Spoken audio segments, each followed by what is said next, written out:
जय श्री श्याम। आज हम सुनेंगे आसमाई व्रत कथा।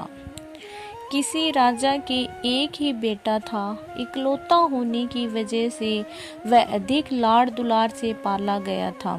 इसी कारण वह बड़ा जिद्दी और शरारती बन गया था। वह प्रतिदिन पनगढ़ पर जाकर बैठ जाता और वहां पानी भरने वाली स्त्रियों के घड़ों को गुलेल से ढेला मारकर तोड़ देता, जिससे उनके घड़े टूट जाते और उनके कपड़े भीग जाते। सभी स्त्रियां उसके व्यवहार से बहुत परेशान होकर राजा के पास शिकायत करने गई। उनकी शिकायत सुनकर राजा बोला, अब कोई भी घड़ा लेकर पानी भरने ना जाए। सभी स्त्रियां पानी भरने के लिए पीतल व तांबे के बर्तन ले जाने लगी। लेकिन राजकुमार अपनी शरारतों से बाज नहीं आया।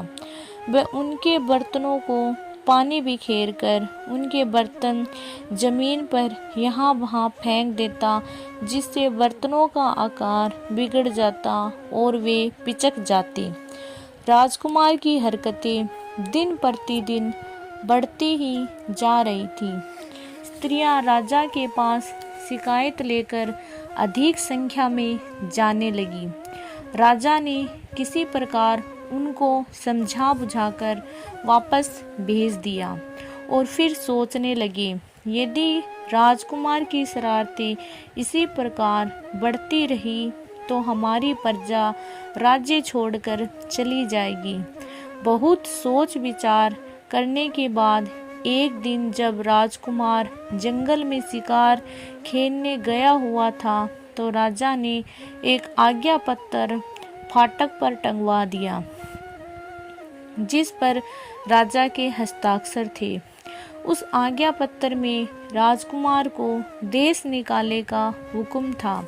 राजकुमार ने जंगल से लौटकर जब आज्ञा पत्र को पढ़ा तो वह घोड़े पर सवार होकर जंगल की ओर लौट गया। जंगल में एक जगह 4 बूढ़ी स्त्रियां बैठी हुई थी। देवयोग से राजकुमार की चाबुक वहां गिर गई। जब राजकुमार चाबुक उठाने के लिए घोड़े से उतरा तो उन स्त्रियों ने समझा कि राजकुमार ने उन्हें प्रणाम किया है। वे राजकुमार से पूछने लगी, तुमने हम में से किसको प्रणाम किया है? तब राजकुमार ने कहा, तुम में से जो आयु में सबसे बड़ी है, मैंने उसे ही प्रणाम किया है। वे बोली, हम सब तो बराबर हैं। इस पर राजकुमार ने एक स्त्री से उसका नाम पूछा तो वे बोली, मेरा नाम भूखमाई है। राजकुमार ने कहा, तुम्हारा तो कोई खास उद्देश्य नहीं है। भूख तो रूखे सूखे टुकड़ों से भी मिट जाती है तथा 56 प्रकार के भोजन से भी, इसलिए मैंने तुम्हें प्रणाम नहीं किया। उसमें से दूसरी स्त्री से नाम पूछा तो उसने कहा, मेरा नाम प्यास माई है।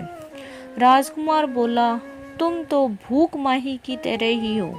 प्यास गंगा जल से भी शांत हो जाती है और तालाब के पानी से भी, इसलिए मैंने तुम्हें भी प्रणाम नहीं किया। तीसरी स्त्री ने अपना नाम नींद माई बताया तो राजकुमार बोला, तुम भी लक्ष्यहीन हो। फूलों की सैया की तरह पत्थरों पर भी नींद आ जाती है, अतः मैंने तुम्हें भी प्रणाम नहीं किया। चौथी स्त्री ने अपना नाम आसमाई बताया। इस पर राजकुमार बोला, ये तीनों मनुष्यों को व्याकुल कर देती है, लेकिन तुम उन्हें शांति प्रदान करती हो, अतः मैंने तुम्हें प्रणाम किया। ये सुनकर आसमाई बड़ी प्रसन्न हुई तथा उसे 4 कौड़ियाँ देकर बोली, जब तक ये कौड़ियाँ तुम्हारे पास रहेगी, तुम्हें युद्ध और जुए में कोई भी नहीं हरा सकता। जो भी काम करोगे उसी में सफलता मिलेगी। तुम्हारी मनपसंद वस्तुएं तुम्हें मिल जाएगी। राजकुमार वहां से चल पड़ा। चलते चलते वह एक राज्य की राजधानी में पहुंचा। वहां के राजा को जुआ खेलने का बहुत बड़ा शौक था। राजा के नौकर भी इस बुरी लत से बच न सके थे। राजा का धोबी घाट पर राजा के कपड़े धो रहा था। राजकुमार अपने घोड़े को पानी पिलाने के उद्देश्य से वहां पहुंचा और धोबी कहने लगा, पहले मेरे साथ जुआ खेलो, जीत गए तो राजा के कपड़े भी ले जाना और घोड़े को पानी भी पिला देना, हार गए तो घोड़ा यहीं छोड़ जाना, उसे मैं खुद ही पानी पिला दूंगा। ये सुनकर राजकुमार जुआ खेलने को राजी हो गया। आसमाई की कृपा से वह जुए में जीतता ही गया, परंतु राजकुमार ने शर्त के अनुसार राजा के कपड़े नहीं लिए, बस घोड़े को पानी पिलाकर चल दिया। तब धोबी ने राजा से कहा, मैंने जुए का एक ऐसा खिलाड़ी देखा है जिससे हारना आसान नहीं है। फिर उसने राजा को सारी बात बता दी। सारी बात सुनकर राजा की इच्छा भी उसके साथ जुआ खेलने की हुई। राजा ने उसे बुलाया और दोनों जुआ खेलने लगे। थोड़ी ही देर में राजा अपना राजपाट, धन दौलत सब कुछ हार गया। ये देखकर कुछ चापलूस मंत्री राजा से कहने लगे, महाराज इसको मरवा दें। राजा का एक बूढ़ा मंत्री भी था। उसने राजा को सलाह दी कि राजकुमारी का विवाह इसके साथ करवा दिया जाए तो राजपाट और मान सम्मान बना रहेगा। राजा को बूढ़े मंत्री की सलाह पसंद आई। उसने राजकुमारी का विवाह उसके साथ करवा दिया और एक अलग महल भी उनको रहने के लिए दिया। राजकुमारी बड़ी ही साधारण थी।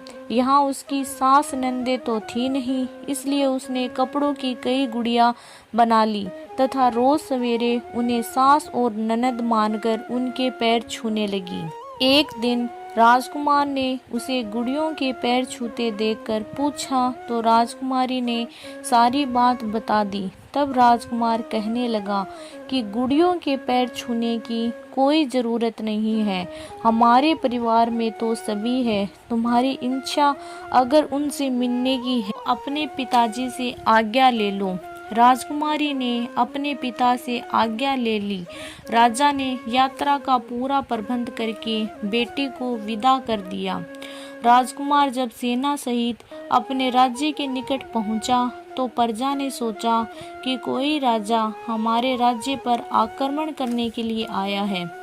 राजा रानी तो पुत्र वियोग में रो रो कर अंधे हो गए थे। राजा को जब ये आक्रमण की सूचना मिली तो वे स्वयं ही बिना लड़े हुए राज्य त्यागने की इच्छा से आक्रमणकारी राजा के पास जाने को तैयार हो गए। परंतु जब उन्हें पुत्र के लौटने का समाचार मिला तो उनकी आंखों की रोशनी वापस आ गई।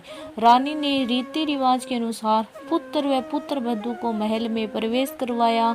महल में बहू ने सास ससुर के पैर छुए और आशीर्वाद लिया। कुछ महीनों बाद बहू के गर्भ में एक सुंदर बालक ने जन्म लिया। इस प्रकार जिस राज्य में राजकुमार के चले जाने के कारण अंधकार छा गया था, वहां आसमाई की कृपा से आनंद छा गया। तभी से आसमाई की पूजा व व्रत करने का विधान है। बोलो सबकी संतानों को सुख देने वाली आसमाई की जय हो।